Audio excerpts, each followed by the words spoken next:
Halo, kami dari kelompok 5. Berikut adalah video edukasi mengenai gangguan bipolar yang dijelaskan langsung oleh ahlinya. Yuk simak videonya.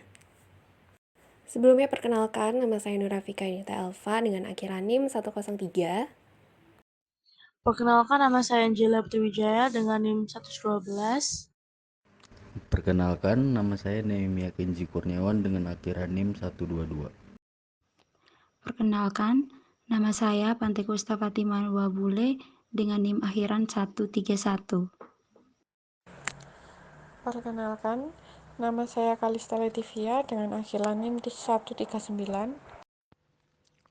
Perkenalkan, nama saya Larayana Raditya Pradana dengan akhiran NIM 146.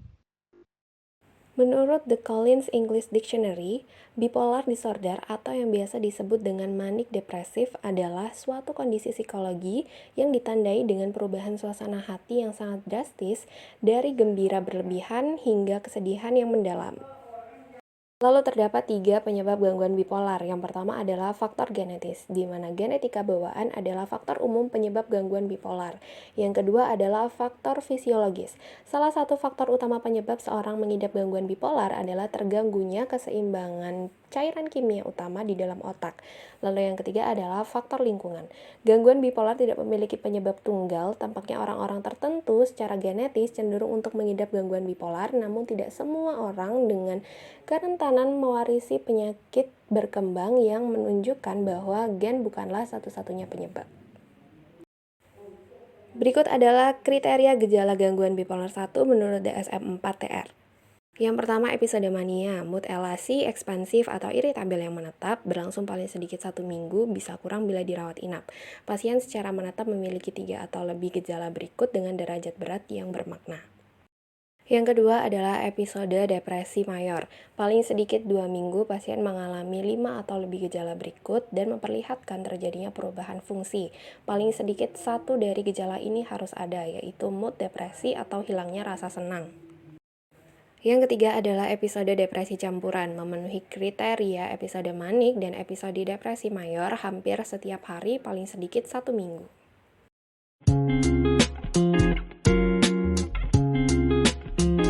Bipolar itu salah satu gangguan ya. Kalau di DSM-4 dulu itu masih di bawah depression and anxiety disorder, tapi setelah di DSM-5 jadi bab tersendiri gitu di DSM. Nah itu gangguan, masuknya sih di gangguan suasana hati gitu, di mana itu ada kutub-kutub yang ekstrim. Jadi ketika dia fase depresif itu bisa sangat sedih gitu kan. Nah kemudian kalau pas fase manik dia sangat berenergi gitu rasanya. Jadi sangat bahagia sampai bisa bisa punya energi yang ya di luar normalnya kita gitu ya, untuk bisa beraktivitas, untuk sangat-sangat produktif seperti itu.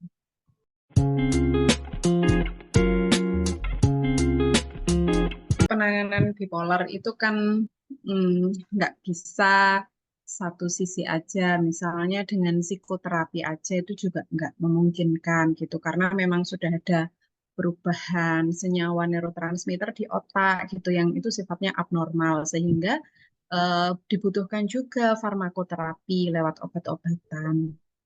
Nah, kemudian bentuk psikoterapinya seperti apa itu tergantung di fase mana klien ini sedang berada gitu. Ketika dia di fase depresif gitu, bisa dilakukan behavioral activation, karena kan kalau fase depresif itu hampir kehilangan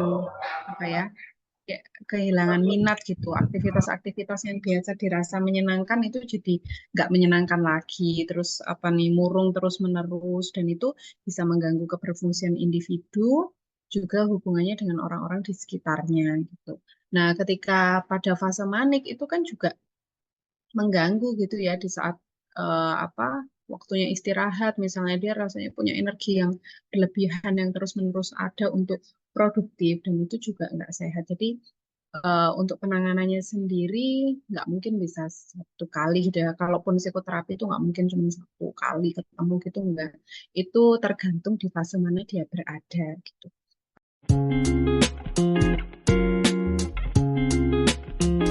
Tergantung sebenarnya simptom apa yang mau diperbaiki atau kondisi apa yang mau diperbaiki dari individu itu gitu. Meskipun keluar diagnosis bipolar gitu, tapi pasti ada presenting problem nih. Misalnya bipolar akhirnya dia jadi nggak ini bipolar, kemudian spesifik di mahasiswa semester akhir, akhirnya dia jadi nggak fokus mengerjakan skripsinya. Maka bisa arahnya itu ke mengaktifasi perilakunya itu, atau memperbaiki kondisi ininya, kondisi suasana hatinya yang naik turun, apa dulu gitu.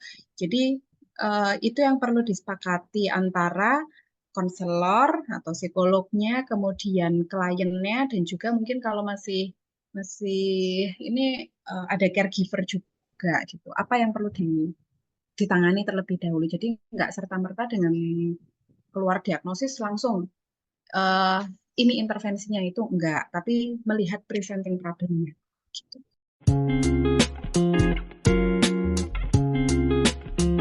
Gangguan itu muncul karena ada faktor kerentanan biologis, kerentanan psikologis, dan stresor psikososial. Pasti itu yang ada. Jadi kerentanan biologis itu seperti apa? Bisa diurut sampai 3 generasi, 3 atau 4 generasi di atasnya. Adakah anggota keluarga, gitu ya, anggota keluarga besar yang punya kerentanan serupa? Itu kerentanan biologis. Kalau kerentanan psikologis itu misalnya eh, tingkat kecerdasannya, kemudian kepribadiannya. Ciri kepribadiannya seperti apa? Ada ciri-ciri kepribadian tertentu yang memang rentan mengalami gangguan psikologis. Misalnya introvert, kayak gitu ya, cenderung penyendiri, memendam, ya. Jadi tidak asertif. Itu menjadi kerentanan psikologis juga. Gitu. Kemudian yang pemicu atau apa nih yang memunculkan gangguan itu pasti ada stresor psikososialnya. Kalau ketiganya ini tidak dipenuhi, kemungkinan tidak akan muncul apa gangguan itu. Sama kalau kayak teman-teman tahu diabetes ya, diabetes itu pasti ada faktor kerentanan biologisnya.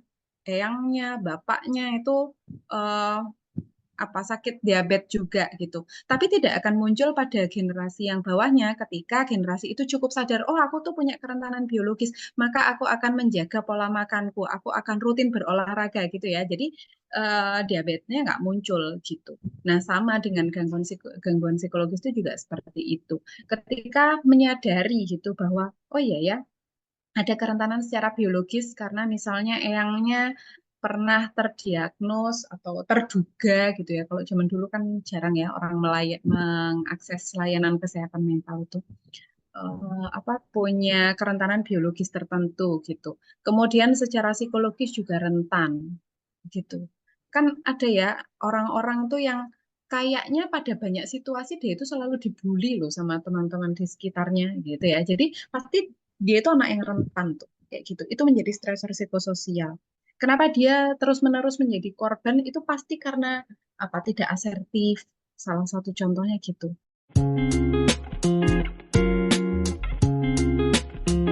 Misalnya pas fase depresif, ya mungkin bisa diaktifkan lagi karena moodnya terus-menerus buruk gitu. Apa sih yang menyebabkan apa suasana hatinya buruk, emosinya buruk itu apa? Mungkin saja ada pemikiran-pemikiran tertentu yang memunculkan kekhawatiran, kecemasan, kemudian kesedihan itu bisa juga. Tapi kadang juga nggak ada pemikiran tertentu ya, tapi nggak mood aja kayak gitu. Maka itu bisa diaktifasi.